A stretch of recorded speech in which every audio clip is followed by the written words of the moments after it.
I'm here with Connie Gebhardt, who is the co-founder and creative director over at Jomei. And a few months ago, you released some GIFs of your game, Sea of Solitude. Yes. It was like 8 GIFs, and based on 8 GIFs, I think everybody started freaking out about this game. It looks so amazing. Yes, thank you so much. Yeah, it was overwhelming. We were going crazy in the company. It's such a beautiful world already, but we kind of, now everybody wants to know what's going on. Yes. What is Sea of Solitude about? Yes, it's about a young woman named Kay, who suffers from such strong loneliness that her inner feeling, the darkness, the loneliness, turns to the outside and turns her into the monster.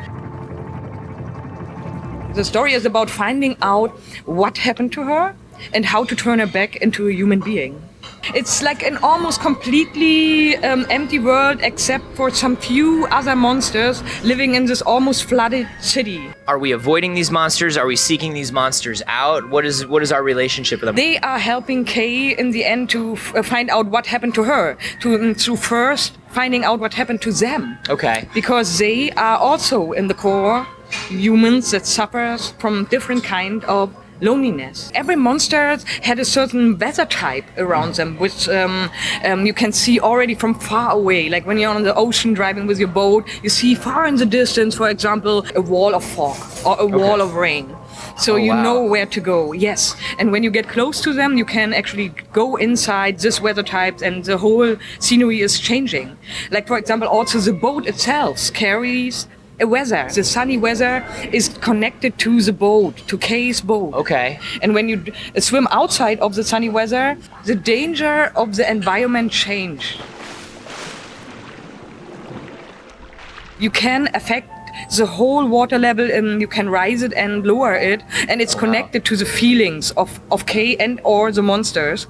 The happier they are, the lower the water level gets. So we're not destroying these monsters, we're not monster hunters, we're living with these monsters and trying to kind of coexist happily with them in order to make things Exactly. work. Okay. They can unintentionally be dangerous for you. So they're more like wild animals. Exactly. Okay. Exactly.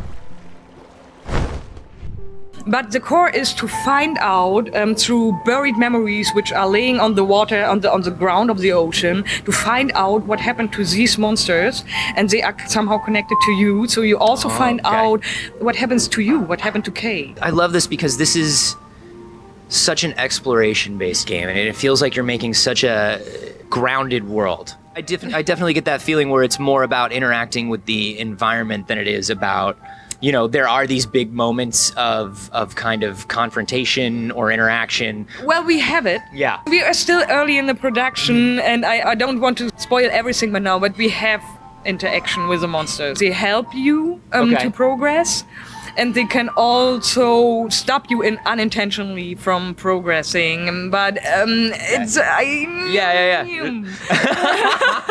give me some more months. Yeah, sure. I want to talk a little bit about the art style and what your influences were there, because it has this beautiful, it's sort of watercolory, but not overly so. You have a very specific like color palette that you're using and a type of style that you're using, and kind of tell me where the idea for this world came from for you.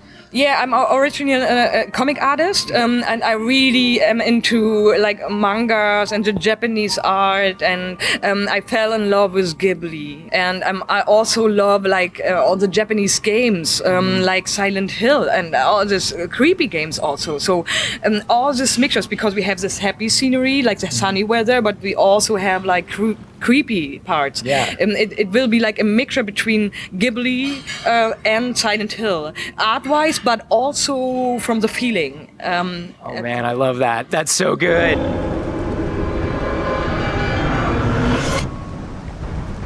How complete are these assets and are these visuals so far?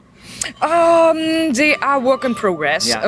There will be much more to see, and it will be improved a lot. if people want to keep up with it and sort of get news about it, where do they go? My Twitter web page, like Cornelia Gebhardt, but we're starting like the Sea of Solitude Twitter soon. There's seaofsolitude.com as well, right? Is that Oh, correct? I'm sorry. No, yes. no, that's totally cool. I just want to make sure we hit everything. Yes. If you have an internet connection, what you do, you can go to the library. They have it there. You can log on. You can use CompuServe, and you go to AOL keyword Sea of Solitude. Yes. If you like this video, there are two ways you could really help me out. The first is to share it with friends that you think will enjoy it as well, and the second is to directly support me making more and better videos via Patreon. Head to patreon.com/acarboni to find out how.